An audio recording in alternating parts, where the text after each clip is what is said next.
Terus untuk yang sosial, silakan jangan ragu untuk ikutan komunitas gitu kan. Ikutin komunitas, kemudian walaupun kan sekarang masih jaga jarak semuanya ya, tapi tadi bisa aja kita menemukan komunitas baru untuk belajar sesuatu yang baru atau berteman yang baru atau komunitas-komunitas yang bisa saling menguatkan gitu ya. Sekarang banyak banget tuh di luar sana kan, tinggal kita cari aja. Dan kita juga bisa lakukan pertemuan dengan teman-teman loh, karena kan kayak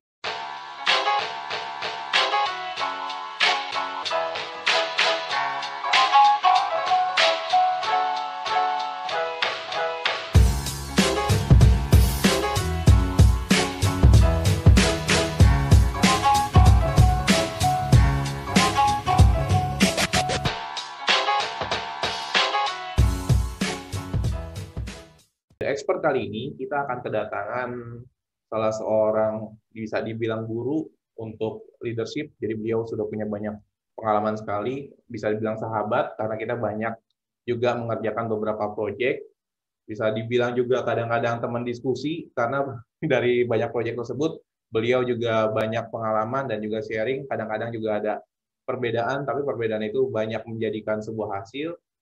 Beliau mempunyai pengalaman yang luar biasa, lebih dari 20 tahun, tapi lebih jelasnya nanti beliau akan bercerita, kemudian mulai dari sekretaris sampai sekarang menjadi seorang trainer. Dan trainernya juga nggak sembarangan nih. Beberapa klien kami, terutama untuk perusahaan multinasional, beliau bisa sampaikan materi-materi yang luar biasa. Dan juga salah satu expert yang memang sudah menggeluti deliver bukan hanya dengan bahasa Indonesia, tapi juga dengan menggunakan bahasa Inggris. Nah, beliau adalah Mbak Maria. Halo Mbak Maria. halo Dit, apa kabar Dit? Iya, gimana Mbak di pandemik ini? Aktivitasnya apa saja nih? Alhamdulillah masih tetap terus berbagi ke banyak perusahaan ya. Memang agak sedikit menurun dibanding biasanya, tapi saya lihat kalau dari frekuensi mungkin tidak terlalu sering, tapi dari sisi quality kayaknya lebih berkualitas nih saat ini nih. Karena walaupun waktunya singkat, tetap ya pembelajaran tuh saya lihat masih terus berjalan gitu. Iya, ya, the expert kali ini Mbak Maria ini selain tadi di dunia training, beliau juga memang mendampingi beberapa perusahaan dalam eksekusi, terutama di leadership, kemudian di creativity, dan memang hal ini yang sering menjadi poin penting yang bisa kita gali. Dan expert kali ini kita akan coba diskusi dengan beliau dan coba juga untuk bisa menarik apa sih yang bisa perjalanan seperti apa yang beliau telah lalui dari mulai sebagai profesional sampai sekarang menjadi seorang trainer, bahkan expert di bidangnya. Boleh dong Mbak di-sharing perjalanan atau pengalaman Mbak Maria, mulai dari profesional sampai dengan trainer sampai saat ini. Oke, terima kasih banyak Dit diundang nih di Expert Experience. Aduh, senang banget.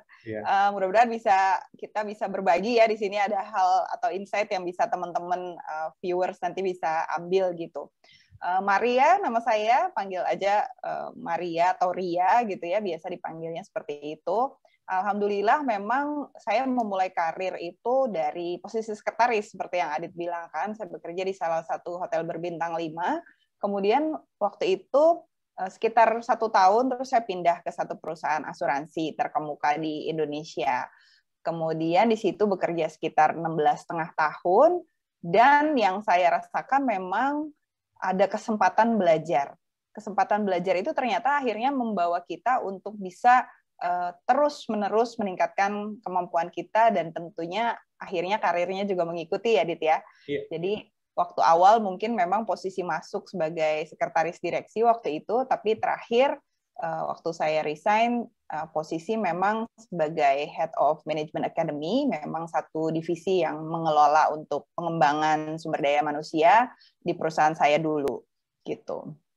Nah, setelah resign tahun 2012, akhirnya saya banyak berbisnis, baik itu bisnis sendiri, kolaborasi gitu ya, dan memang masih sesuai dengan passion nih Dit, karena passion saya memang di people development gitu ya. Jadi beberapa bisnis pun nggak jauh-jauh dari situ gitu ya. salah satu memang sebagai trainer juga di perusahaan pengembangan SDM. Seperti itu. Betul.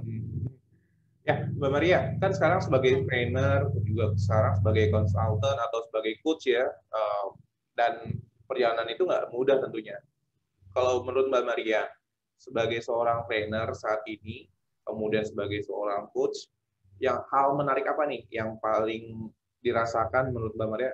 Kayaknya selain sebagai trainer, gue kan juga saya belajar di beberapa institusi. Nah, perjalanan menarik apa nih yang pernah Mbak Maria lakukan atau lalui di dalam menjadi seorang trainer atau sebagai seorang coach? Ya, yang menarik sebagai seorang trainer dan coach justru pembelajarannya jadi banyak gitu. Kita nerima banyak dari orang lain juga justru. Bukan hanya kita yang memberi, tapi justru malah kita yang banyak menerima. Jadi pada saat melakukan sesi coaching, kemudian sesi pelatihan, ternyata kita masih banyak justru malah ruang-ruang untuk kita terus belajar dari teman-teman kita yang tanda kutip belajar bersama ya gitu. Baik sebagai trainer kan ada trainee-nya ya, orang-orang yang di training gitu. Wah, kita ternyata banyak banget dapat dari mereka. Begitu juga pada saat coaching kita sharing tentang apa yang terjadi, ternyata kita juga bisa mengambil pelajaran dari situ. Jadi kalau menurut saya yang paling kita harus garis bawahi adalah our willingness to learn sih. Itu yang harus terus tetap ada gitu. Baik kita dalam posisi apapun. Ya, jadi pesannya nih untuk rekan-rekan nih. Jadi saya dan juga Mbak Maria ini sebagai seorang trainer, nggak bisa nih hanya cuman udah jadi trainer gitu, deliver, enggak. Jadi dalam menjadi seorang trainer, rekan-rekan sekalian yang saat ini menjadi trainer atau yang ingin menjadi trainer, itu harus terus belajar dan terus belajar. Sehingga ketika kita mengasah gergaji kita lebih tajam dan lebih tajam, itu akan banyak sekali dapatnya. Dan satu hal lagi, jangan salah, ketika trainer menyampaikan sebuah materi, bukan berarti kita tidak mendapatkan pelajaran. Jadi yang disampaikan oleh Mbak Maria tadi adalah bagaimana ketika kita menjadi seorang trainer, kita juga banyak belajar nih, terutama dari berbagai klien ya, Mbak ya. Berbagai klien, betul. Berbagai industri gitu. Nah, hal ini yang harus terus-menerus diasah. Dan oke, Mbak, untuk saat ini kan tadi ada proses belajar dan terus belajar. Yes. Menurut Mbak Maria, saat ini yang paling pengalaman menarik nih ketika belajar, tentunya menjadi trainer kan sebelumnya juga belajar ya. Itu pengalaman apa Mbak yang paling menarik? Kan dari Mbak Maria ini, satu lagi untuk rekan-rekan sekalian, Mbak Maria ini belajarnya jauh-jauh ya. Jadi bukan hanya di Indonesia, jadi di berbagai negara beliau terus belajar dan terus mengasah diri. Sehingga memang cukup banyak nih keahlian dan juga materi yang bisa beliau deliver, dan memang beliau juga praktisi. Jadi bukan hanya teori, bukan hanya materi, tapi juga memang eksekusinya juga bisa dilakukan. Oke, share dong Mbak pengalaman menarik dalam belajarnya Mbak Maria. Apa ya? Banyak banget sih ya memang tentunya. Ada beberapa hal yang mungkin nanti bisa related nih tentang leadership juga gitu ya. Dulu saya ingat banget saya punya seorang atasan gitu ya. Atasan saya waktu itu saya merasanya aduh nih atasan kok galak banget gitu ya. Kayaknya aduh sometimes I feel like I cannot breathe gitu. Kayaknya aduh ini kayaknya demanding gitu ya. Sangat-sangat demanding gitu. Tapi ternyata pada saat saya paham gitu ya, ternyata maunya dia seperti apa, kemudian juga maunya beliau ya seperti apa, dan ternyata saya melihat betapa saya sekarang akhirnya sangat berterima kasih dengan beliau gitu. Saya selalu bilang itu di kelas-kelas saya gitu, karena ternyata di balik kegalakan beliau itu ternyata banyak sekali pembelajaran buat saya gitu. Karena dulu kan mulainya saya sebagai trainer internal ya, sebagai teman-teman kantor mungkin teman-teman yang sebagai trainer corporate juga bisa merasakan ya, tidak seperti pressure kalau kita training untuk organisasi lain gitu, apalagi dengan posisi kita sebagai trainer yang diundang gitu oleh klien-klien kita, pasti bebannya akan lebih tinggi. Nah itu saya belajar banget dari beliau. Terus juga selain itu memang betul tadi yang Adit bilang, ada satu pembelajaran yang buat saya sangat menarik, karena waktu itu saya pernah mengambil sertifikasi untuk The Leadership Challenge. Saya ambilnya itu waktu di Inggris. Nah, pembelajarannya apa waktu itu? Yang pertama adalah memang masalah culture ya gitu. Ternyata waktu cara kita belajar mungkin di sini dan di sana agak berbeda. Kemudian juga begitu juga teman-temannya lebih diverse kan, lebih berbeda-beda gitu.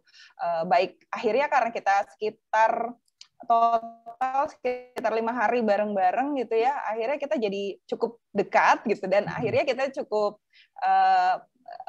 diskusi tentang hal-hal yang lebih personal, dan itu sangat menarik gitu. Ternyata bisa jadi kita punya values yang berbeda gitu, kemudian culture yang berbeda, cara berpikir yang berbeda, akhirnya tapi tetap saja karena kita sudah tahu, kita dekat, dan kita appreciate dan respect masing-masing, dan menurut saya itu jadi pengalaman saya yang sangat berharga pada saat belajar gitu.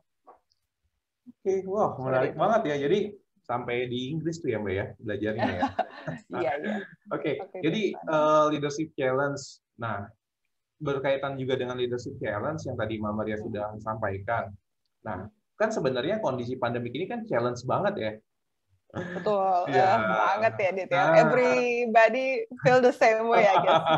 Jadi bukan hanya seorang leader, tapi juga semua orang menghadapi tantangan yang luar biasa sekali. Pasti. Kalau dari sudut pandangnya Mbak Maria nih, sebagai seorang leader di saat pandemik seperti ini, bagaimana sih menghadapi tantangan saat ini?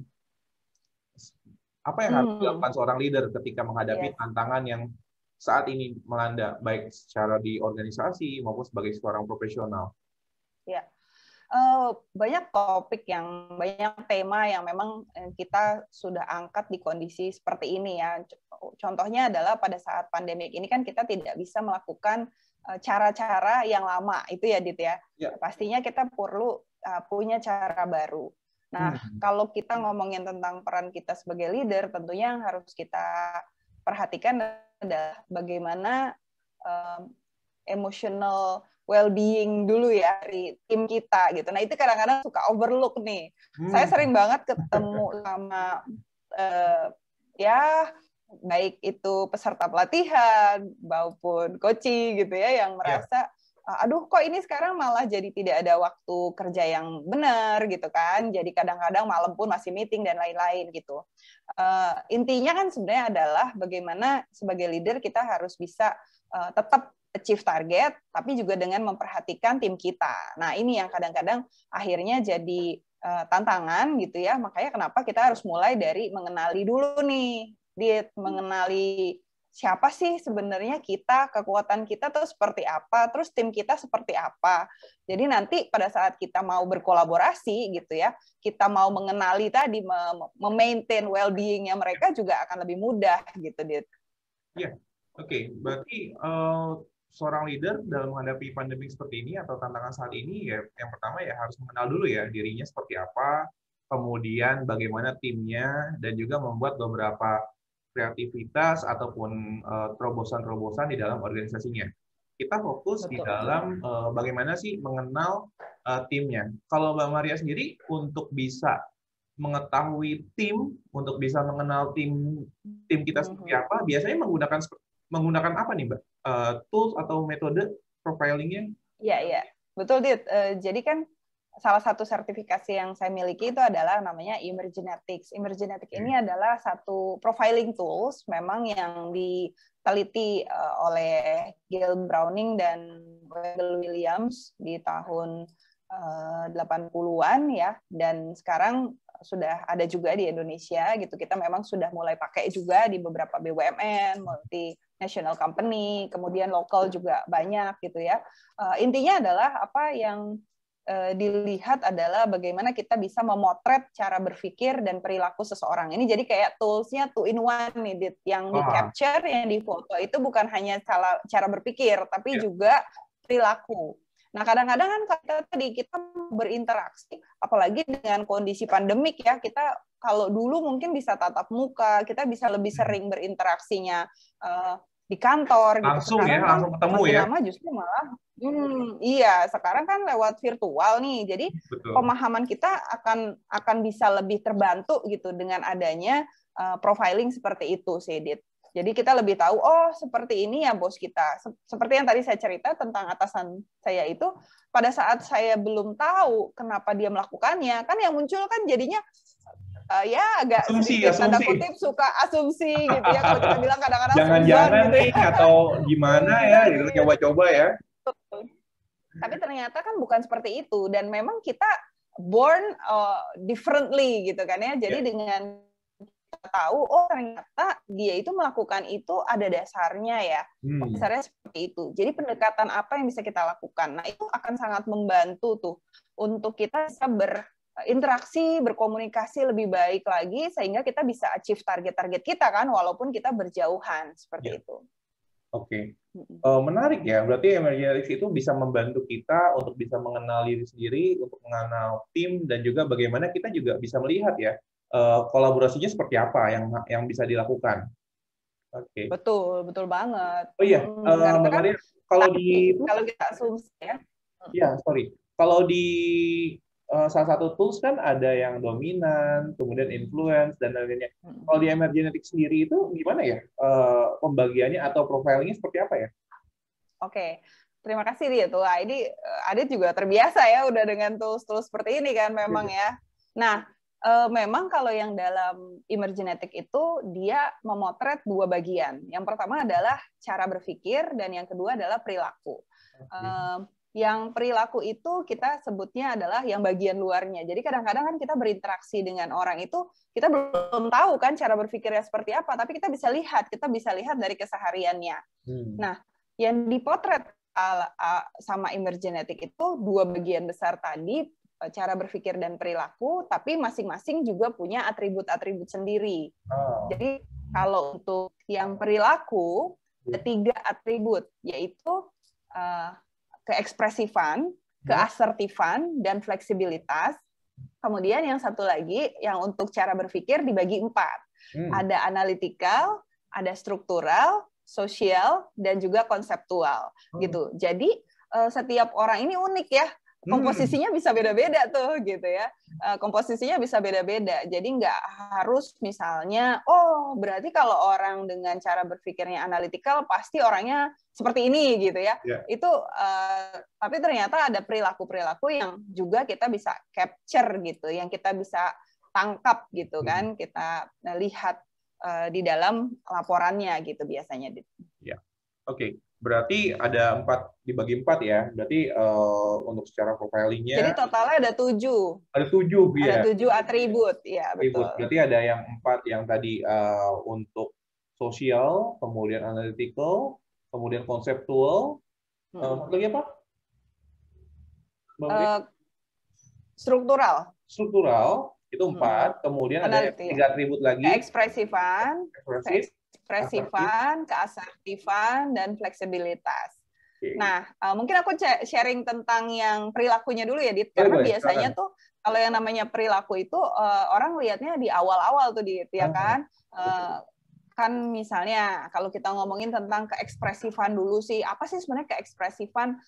Itu adalah sebenarnya tampilan emosinya seseorang kepada orang lain atau dunia pada umumnya. Jadi gini, untuk singkatnya mungkin kalau misalnya kita pernah ketemu sama orang gitu ya, dia itu kita udah tertawa nih sama dia nih, kita ada jokes yang sangat lucu gitu ya, bisa jadi dia cuma gitu ya, kayaknya tidak tertarik gitu kan, ada ya seperti itu. Atau mungkin sebaliknya, yang dari awal kita datang, kita ketemu, dia udah langsung yang heboh-heboh gitu. Nah, itu adalah bentuk keekspresifan seseorang, bagaimana dia menampilkan emosinya kepada orang lain gitu. Nah, itu di dalam emergenetic dia ada degree-nya masing-masing gitu kan.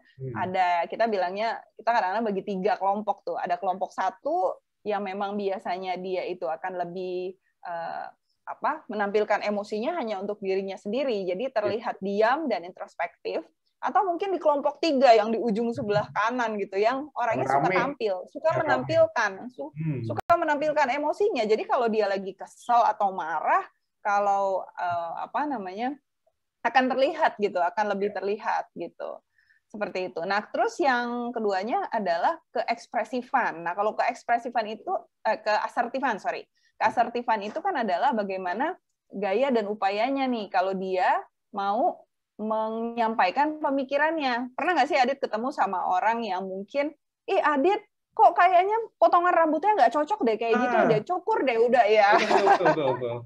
Iya kan? Kok jadi ngurusin gue gitu ya? Iya, nah itu ternyata memang ada orang yang memang secara keasertifannya dia adalah orang yang mengendali gitu. Jadi dia pada saat punya pemikiran dia akan menyampaikannya gitu kan. Ini harusnya gini deh gitu ya.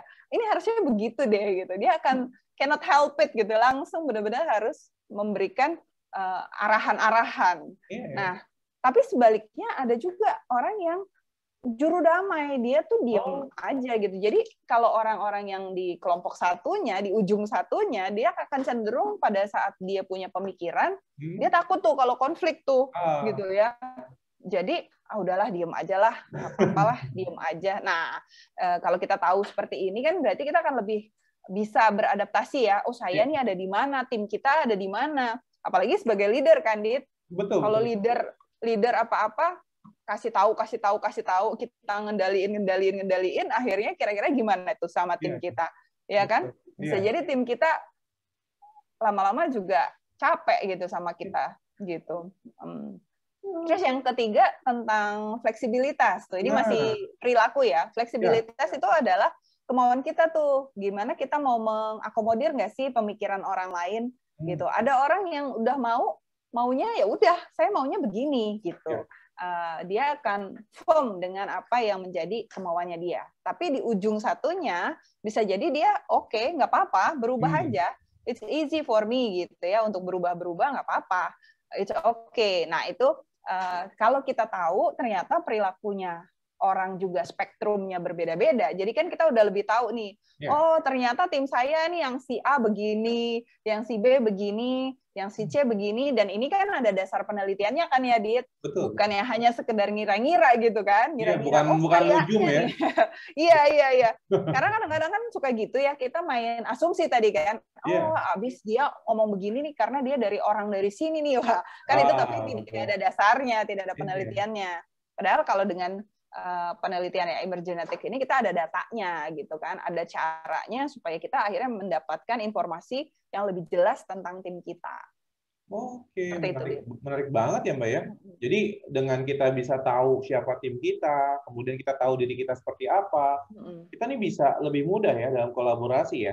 Banget, karena apalagi yang tadi ya kita bilang dengan sekarang kondisinya pandemik ini kan makin banyak nih tantangan. Coba bayangin kalau kita sebagai leader mikir sendiri gitu, Dit. Aduh, yang ada tambah pusing kan kita kan. Betul. Tapi kalau kita menggunakan kekuatan bersama, tentunya kan akan berbeda ya. Nah, kalau ngomongin tentang kekuatan tadi, Dit, tadi kan belum selesai ya. Tadi baru yang bagian perilaku tuh. Oh, perilaku, tapi, Iya, atribut perilaku yang ada 3 ya kan. Nah, sekarang yang 4 ini atribut cara berpikir gitu. Tadi Adit benar banget. Jadi penelitian emergenetics ini, penelitiannya Gail Browning dan Wendell William ini kan didasari oleh salah satunya kan adalah penelitian dari Roger Sperry ya, Adit tahu ya, yang menemukan otak kiri dan otak kanan gitu. Tapi ternyata tidak hanya kiri dan kanan, tapi juga ada abstrak dan konkret ya kan, yang atas dan bawah gitu. Nah untuk memudahkan memang mereka pakai istilah dan pakai warna nih, Dit. Jadi kalau otak kiri atas itu adalah ciri-cirinya itu adalah kita sebutnya atribut analitikal atau kita bilangnya dengan preferensi biru gitu ya, warnanya warna biru. Kemudian otak kiri bawah itu adalah struktural, preferensi struktural atau green preference atau hijau, preferensi hijau. Kemudian kalau nyebrang ke kanan itu ada yang kanan bawah itu sosial ya kan? Social preference atau preferensi merah, warnanya penggunaan warna analoginya merah. Kemudian yang bagian kanan atas itu adalah konseptual tuh, Dit. Konseptual itu biasanya diwakili dengan warna kuning gitu ya. Jadi dia ini masing-masing ada ciri-cirinya, Dit, gitu. Yang akhirnya memang membantu kita tuh untuk bisa mengetahui tadi kekuatan kita. Jadi misalnya contoh, pernah nggak sih Adit ketemu sama orang yang mungkin pada saat di coaching nih, Dit, gitu ya, dia akan nanya, ini datanya gimana? Bapak kenapa bisa begini pemikirannya gitu ya, atau lagi di mentoring ya, atau mungkin pada saat kelas training gitu ya, dia pasti akan ngurek-ngurek soal data gitu. dia akan tanya banget soal data. Nah, itu adalah ciri-ciri orang dengan preferensi analytical. Dia harus ada basisnya tuh. Datanya apa? Faktanya seperti apa? Benar nggak sih? Gitu. Terus biasanya dia akan suka dengan objektif. What's the objective here? Gitu kan. Kalau untuk yang struktural seperti apa? Yang struktural biasanya dia akan lebih suka dengan agenda. Sukanya sesuatu yang praktikal. Sesuatu yang rutin gitu ya. Yang detail. Nah, tentunya kan dengan seperti itu kita akan melihat bahwa ternyata dari cara berpikirnya itu akan punya perbedaan-perbedaan dan sebenarnya bisa saling melengkapi kan gitu. Nah, terus ada juga nih Dit, biasanya nih saya suka ketemuin juga di beberapa perusahaan ya, memang secara kalau kita lihat secara data memang di database yang dipunyai oleh Emergenetics memang paling banyak memang orang-orang dengan cara berpikir analytical dan struktural gitu ya. Jadi ada dua cara berpikirnya. Kemudian kalau kita lihat sebenarnya ternyata tidak hanya stop sampai di situ kan, ada yang sosial. Nah, kalau sosial seperti apa? Sosial ini biasanya dia akan lebih menggunakan perasaan, ya kan? Kemudian dia biasanya akan sangat memperdulikan tentang orang gitu kan. Kemudian dia juga biasanya sangat senang kalau yang namanya ada interaksi-interaksi antar manusia gitu. Jadi yang ada di kepalanya lebih banyak bagaimana sih tentang perasaan gitu ya. Kemudian ada lagi yang terakhir adalah yang konseptual nih. Kalau konseptual ini biasanya justru orangnya lebih ke arah imajinatif, intuitif terhadap gagasan. Banyak ide, visioner gitu ya. Maaf. Kemudian ini juga akan membedakan nih cara belajarnya mereka juga akan beda-beda, Dit. Jadi ini tidak hanya bagus untuk leader aja, tapi juga kita sebagai trainer juga akan sangat baik nih kalau kita tahu kan.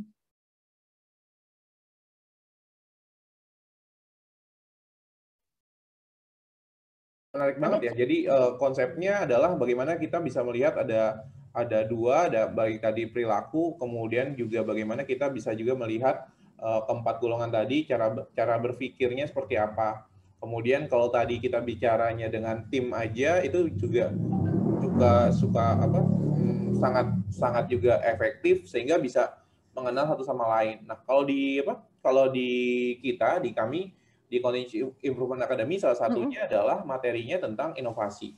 Nah, kalau menurut Mbak Maria nih dari Emergenetics, apakah semua orang itu bisa berinovasi atau misalkan kayaknya kalau tadi yang Mbak Maria sampaikan orang konseptual kan banyak ide ya.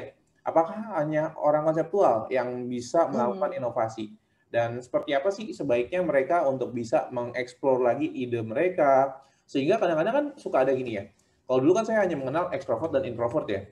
Wah, sebenarnya introvert gitu. Saya nggak bisa inovasi, saya cuma bisa di belakang layar misalkan. Nah, tapi kalau dari Mbak Maria sendiri, dari preference yang tadi sudah disampaikan tadi, bagaimana sih sebaiknya mereka bisa mengeksplor ide mereka, kreativitas mereka, inovasi mereka, terutama di saat pandemik ya, karena kan semua orang nih di saat pandemik harus lebih kreatif, harus lebih agile, kata-kata yang paling populer saat ini. Itu seperti apa nih kalau menurut Mbak Maria? Apa yang harus mereka lakukan? Baik tadi orang struktural, konseptual, sosial, maupun analytical. Bagaimana Mbak?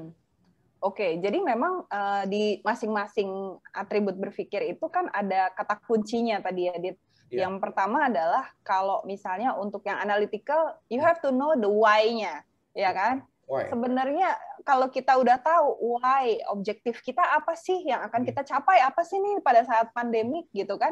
Itu akan memudahkan dia untuk move forward gitu. Apalagi kalau kita berikan referensi-referensi ya, referensi-referensi yang terkait dengan data gitu. Misalnya, nih lihat nih datanya ya, ternyata kita jam turunnya ya, maksudnya ya turun produksinya kita tuh turun sekali nih. Terus objektif kita adalah paling tidak sama deh sama tahun lalu, misalnya seperti itu ya. Betul. Kita kasih tahu nih objektifnya kita seperti apa, itu akan lebih memudahkan gitu orang itu untuk coping gitu. Nah, terus kalau untuk yang struktural, biasanya pertanyaan utamanya adalah how-nya kan, gitu. Jadi kalau misalnya untuk yang struktural, kita tahu tim kita struktural, coba yuk kita kasih juga kesempatan untuk kita bisa sharing tipsnya. Gimana sih caranya nih gitu. Yuk, gimana ya? Oh, apa nih yang harus kita lakukan? Step by step-nya apa? Pertama adalah ini, kedua adalah ini, ketiga adalah ini gitu ya. Terus kalau untuk yang sosial, nah yang sosial karena memang perasaan nih, ya kan, kemudian dia juga senang banget berinteraksi. Nah, saya melihat memang sekarang banyak juga teman-teman yang seringkali yang sosial khususnya kayak ngerasanya, aduh kok saya feel lonely sih sekarang gitu ya. Kadang-kadang tadi itu meeting virtual tapi semuanya pada ngumpet gitu, nggak pada pakai wajah dibuka gitu kan. Itu kayaknya jadi kayak disconnect gitu. Nah itu juga kita perlu tahu tuh. Untuk yang sosial kita juga harus tahu bahwa I'll be there for you loh. Ya kan, jadi kita nih akan temenin kamu, kita nggak sendiri, kamu nggak sendirian gitu, itu akan sangat baik gitu. Nah kalau untuk yang konseptual sebenarnya dia kan suka sekali dengan justru malah dengan sesuatu yang tidak biasa kan, jadi justru malah kita bisa challenge tuh gitu kan. Oke nih kalau kayak gini kondisinya, lo ada ide nggak? Wah gitu, dia akan seneng tuh kan. Ditanya seperti itu dan akhirnya akan muncul tuh ide-ide, gini aja. Nah, cuma memang pada saat kita bertemu bareng nih, Dit, seringkali tidak ada langsung nyambung kan, malah justru bisa jadi nih pada saat kita kan juga pernah yang ngalamin ya, Dit, ya waktu itu ya di satu project waktu itu kan, pada saat ada ide gila dari Adit ya kan, ya kan, kadang-kadang orang nggak bisa langsung ini bagus nih gitu, tapi malah ini aneh deh gitu ya, kadang-kadang apaan gitu coba ya. Apaan gitu kan? Nih gimana, iya kan? Adit dadakan mulu nih gitu kan. Betul. Nah jadi, itu yang kalau kita nggak tahu, yang kan kita nggak kenal siapa Adit atau siapa yang mengutarakannya, kita akan langsung berasumsi, gile kali ya Londro gitu kan. Iya kan? Masa ide kayak gitu nggak mungkin lah ya. Nah ini nih, kalau kita udah tahu sesama tim, akan memudahkan kita untuk, oh ternyata ini juga kita perlu loh, ide gila ini juga perlu gitu, karena bisa jadi si hijau atau si struktural ya, orang dengan cara berpikir struktural bisa jadi tadi kan dia udah nyaman dengan polanya gitu kan. Jadi dengan kita tahu satu sama lain, akhirnya justru malah kita, oh ya udah kalau gitu ada ide seperti ini, apa yang bisa saya bantu ya, gitu. Kemudian tadi untuk yang analytical, oh iya ini ada loh datanya memang seperti ini, yuk kita capai ini bersama gitu. Sementara yang sosial juga kan, biasanya kan sangat kuat tuh dalam mendekatkan orang gitu kan. Nah, sebenarnya memang kita butuh kesemuanya tuh dalam kita mencapai tujuan-tujuan kita, terlebih di saat pandemik ini nih, Dit, gitu. Betul. Jadi memang menarik banget ya. Jadi sebenarnya semuanya bisa melakukan kreativitas, inovasi, tergantung bagaimana mereka tahu kekuatannya ya, Mbak ya.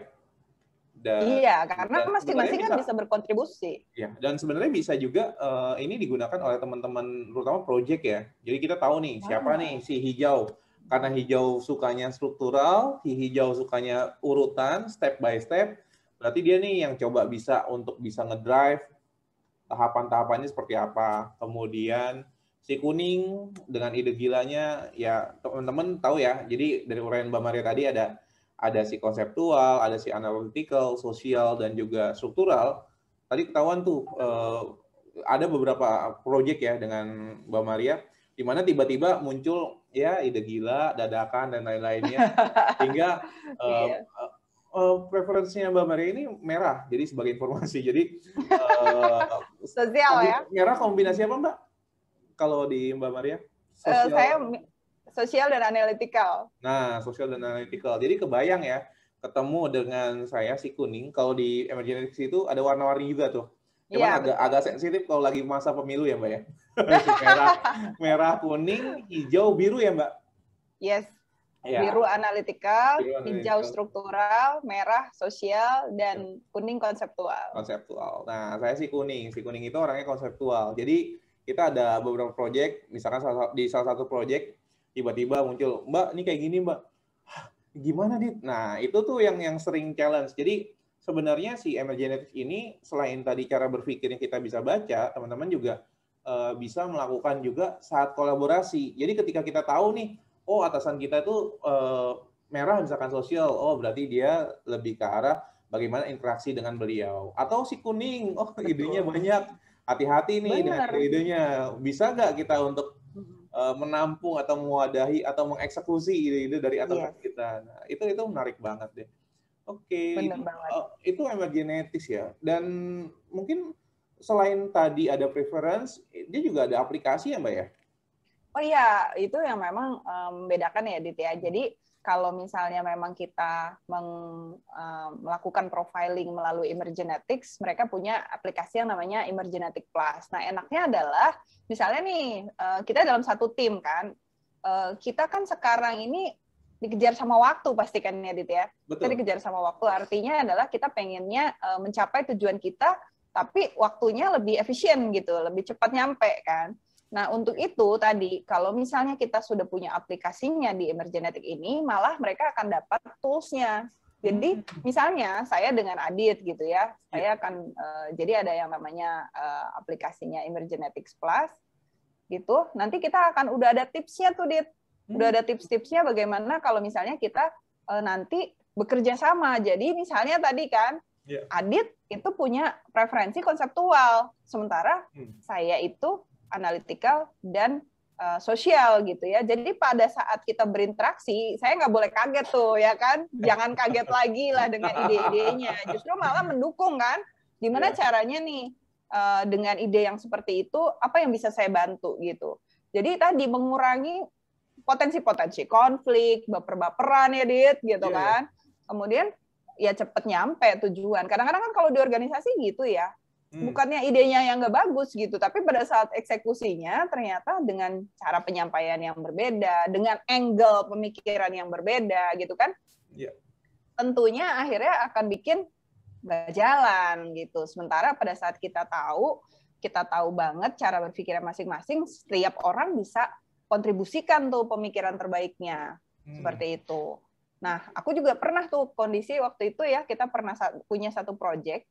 Nah, bos saya ini pernah menugaskan kita berempat gitu ya. Tadinya sebenarnya yang ditugaskan berdua gitu ya. Teman saya itu yang satu preferensinya yang adalah konseptual gitu ya. Yang satu lagi preferensinya yang analytical gitu. Bagus gitu kan.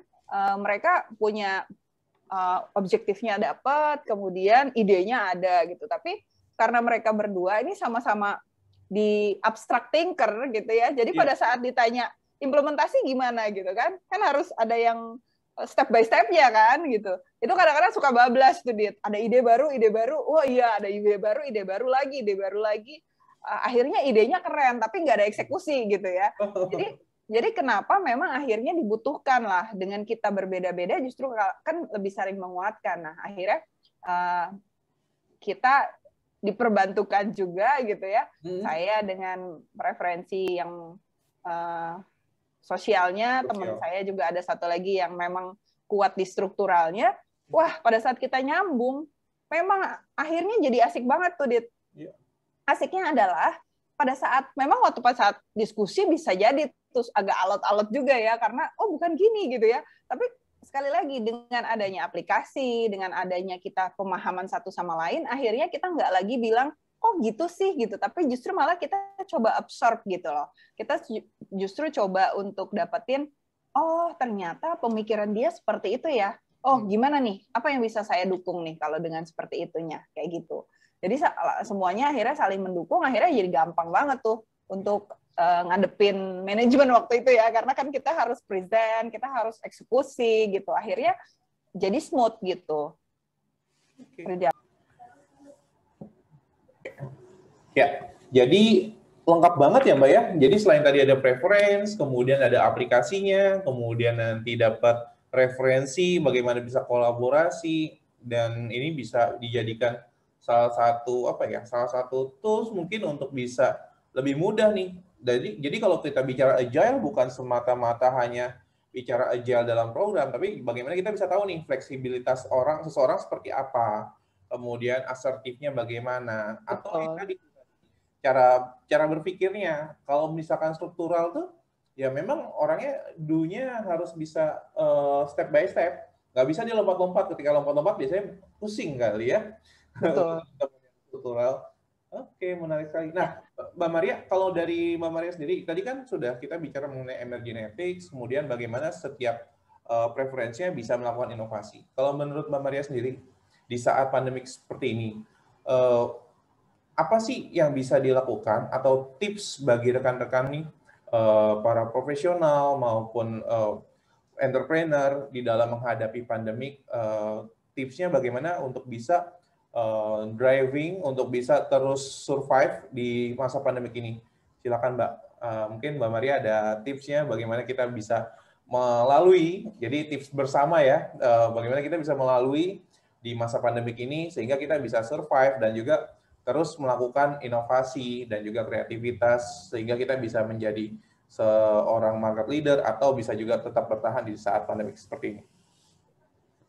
Silakan. Oke, kalau untuk menurut saya nih, kalau kita ngomongin lagi tentang bagaimana dari cara berpikirnya masing-masing nih, kalau boleh tips dari saya untuk teman-teman yang analytical, yang merasa dirinya tadi ada ciri-ciri analytical ya, adalah carilah tadi why-nya.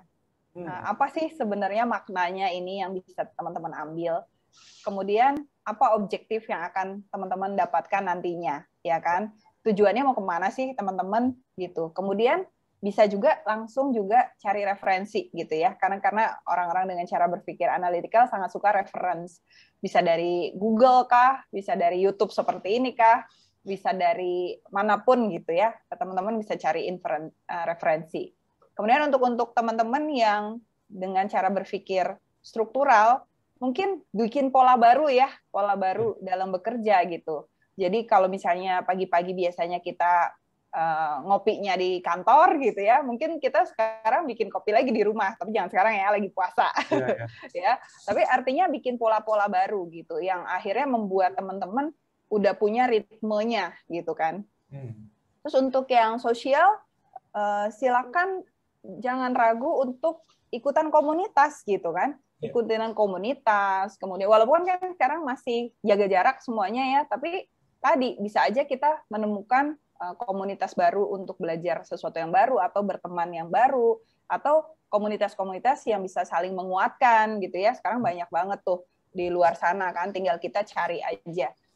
Dan kita juga bisa lakukan pertemuan dengan teman-teman loh, karena kan kayak dengan teman-teman yang punya preferensi sosial kan pertemuan itu sangat penting ya. Sekarang kan kita walaupun jauh-jauhan kita bisa tetap bertemu lewat virtual. Jadi nggak ada salahnya loh teman-teman juga bisa ajak reunian teman-teman yang lain gitu, ketemu cuma ngobrol-ngobrol aja, itu akan menjadi stress relief yang sangat baik gitu buat Anda. Terus untuk yang konseptual, nah ini nih, kalau saya justru akan challenge Anda semua yang punya preferensi konseptual. Apa hal baru yang akan Anda lakukan di kondisi pandemik ini?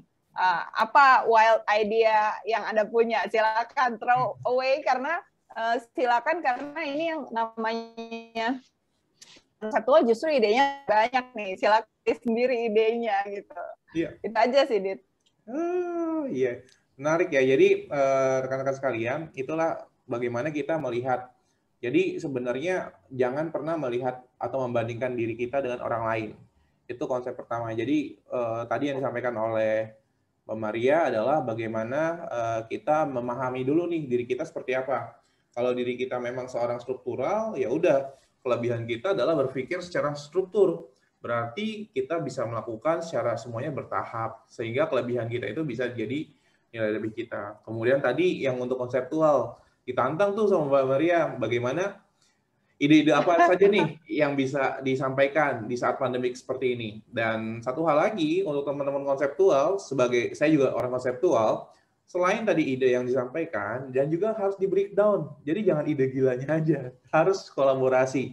Jadi memang kalau dibilang manusia itu makhluk sosial, walaupun tidak semuanya merah, tapi memang di dalam melahirkan sebuah produk inovasi, kreativitas, itu kita butuh orang lain. misalkan tadi yang disampaikan oleh Mbak Maria, si merah, si sosial ini butuh orang lain untuk bisa orang lain itu menularkan energinya.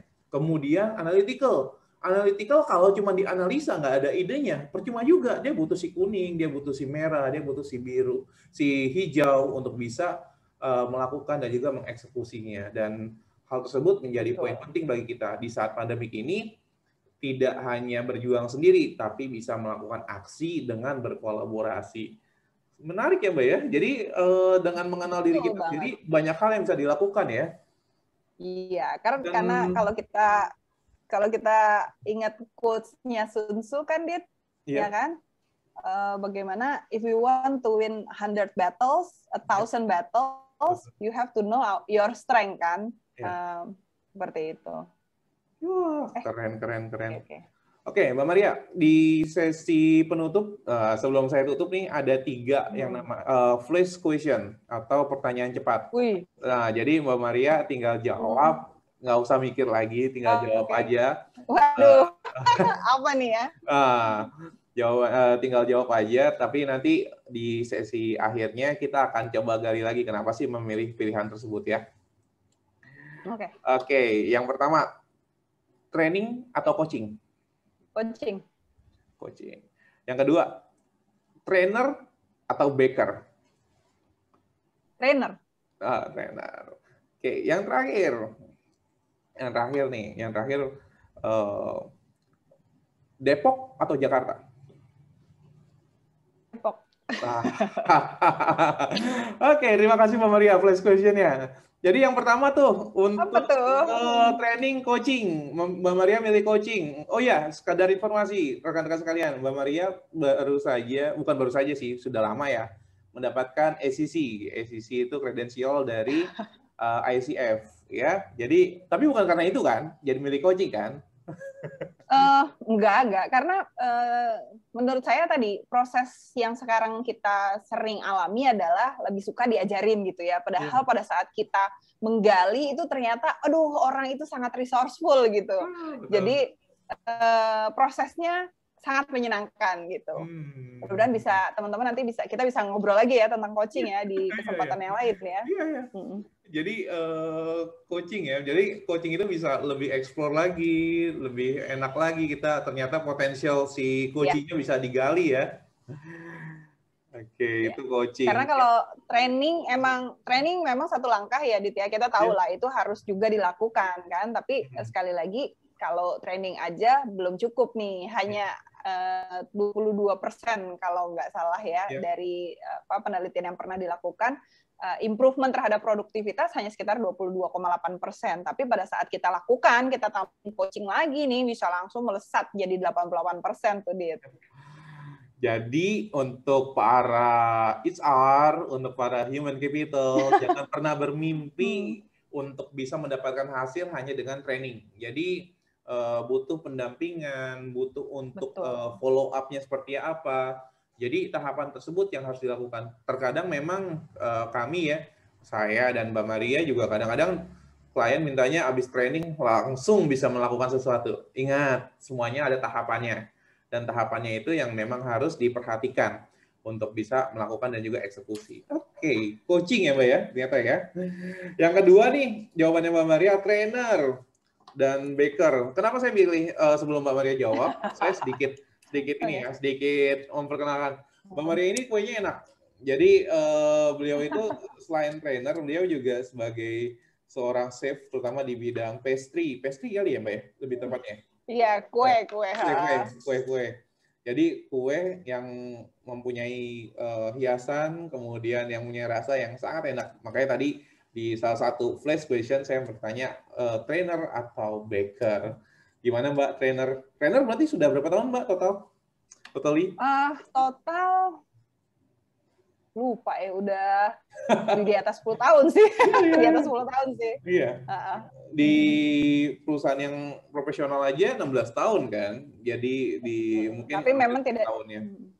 10 tahunnya. Iya, tapi tidak dari awal ya, karena kan tadi proses di awalnya dulu. Iya. Oke, dan yang Oh, tadi terakhir. pertanyaannya tergantung sama itu ya. Oke. Tapi masih apa? Sekarang masih suka mengasah keahlian di bidang kue-kuenya? Oh, rencananya gitu. Karena sebenarnya gini, sebenarnya apa yang saya suka dari kuenya yang saya bikin itu sebenarnya adalah kreativitinya itu gitu, karena saya justru malah bosen tuh kalau kuenya yang begitu-begitu aja gitu. Justru kuenya pengennya tuh yang model truk gitu kan, model castle gitu, model yang aneh-aneh gitu. Betul, betul, betul. Karena justru di situ mengasah kreativitas kita kan gitu. Iya. Dan memang apalagi kalau ngelihat menarik banget kue-kuenya. Dan itu menjadi salah satu mungkin ini ya, jadi hobi kali ya, hobi yang dibayar jadinya untuk iya. kuenya. Sekarang lagi banyak kan ke training sih memang akhirnya. Jadi kuenya sedikit terbengkalai. Ya, iseng-iseng lah ya, minimal buat keluarga ya. Oke, Mbak Maria, pertanyaan terakhir, Depok atau Jakarta, pilihnya adalah Depok. Rumahnya di Depok misalnya. Jadi kita tuh, saya dan Mbak Maria ini sama-sama jauh ya. Kita kalau ketemu di Jakarta tuh sama-sama, kita dari kota satelit. Jadi Mbak Maria dari Depok, saya dari Bekasi, ketemunya di Jakarta biasanya. Di tengah-tengahnya Jakarta. Ya, jadi ya itu bagaimana kita bisa Flash Question ini sebenarnya salah satu baru ya di Expert Experience, dan kita bisa melihat bagaimana seorang trainer, expert selain sebagai seorang trainer, Mbak Maria juga mempunyai keahlian banyak sekali di luar sana. Dan kalau kita kembali ke dalam tadi materi mengenai inovasi, kemudian untuk emergenetics, berarti kalau menurut Mbak Maria sendiri meresume apa yang sudah disampaikan tadi, bagaimana Mbak dari hasil diskusi kita mengenai emergenetics dan juga inovasi, kreativitas, itu seperti apa jadi meresume dari diskusi kita hari ini? Resumenya sih kalau menurut saya adalah saat ini di mana kondisi kita sekarang semakin menantang ya. Yang pertama adalah kita tidak bisa menggunakan cara yang lama, ya kan? Kemudian cara baru itu perlu kita timbulkan. Kita harus rangsang juga otak kita, betul ya? Jadi dan kadang-kadang ya tadi merangsang otak kita, ya kita harus keluar dari zona nyaman kita. Kita harus reach out juga kepada orang lain jika dibutuhkan. Apalagi sama tim kita, memang dibutuhkan banget. Nggak mungkin kita melakukan semuanya sendiri. Untuk itulah kita di kondisi saat ini, terlebih lagi kita harus saling bergandengan tangan. Dengan cara berpikir yang berbeda-beda, dengan perilaku yang berbeda-beda, selama kita saling menghormati, kita saling menghargai, kita coba untuk memahami kondisinya mereka masing-masing, justru akan terjalin yang namanya sinergi. Dan dari sinergi itulah akhirnya muncul tuh kreativitas kita kan untuk bisa berpikir secara di luar batasan-batasan kita sebelumnya gitu kan. Dan kita secara bersama-sama bisa mewujudkan apapun target-target kita, apapun tujuan-tujuan kita. Nggak ada yang namanya Superman ya. Superman katanya is that gitu ya. Tapi we can be a super team. Dengan kita menjadi emergenetic team, whole emergenetic team yang berbeda-beda itu, kita akan justru malah bisa menjadi tim yang solid, produktif, dan kreatif. Kayak gitu sih, Dit, summary-nya. Luar biasa. Terima kasih Mbak Maria sharingnya.